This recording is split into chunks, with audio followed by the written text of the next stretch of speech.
அன்பு சொந்தங்களுக்கு இனிய வணக்கம். இன்னைக்கு படித்ததில் பிடித்ததில் நம்ம பார்க்க போகிறது ஆதியாகமம் 24ஆம் அதிகாரம் 1ஆம் வசனம்.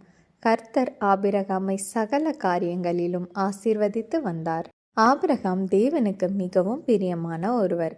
அது ஏனென்றால் ஆபிரகாம் தேவனுடைய சித்தமின்றி எந்த செயலையும் செய்ததில்லை. இரண்டாவதாக, அந்த முதிர் வயதிலும் தனக்கு குமாரன் பிறப்பான் என்று ஆண்டவர் வாக்கு கொடுத்ததை ஆபிரகாம் விசுவாசித்தார்.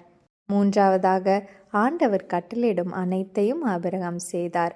அப்படி அவ்வளவு வருடங்கள் கழித்து பிறந்த குமாரனை பலி கொடுக்க வேண்டும் என்று ஆண்டவர் சொன்னதையும் அவர் செய்ய துணிந்தார்.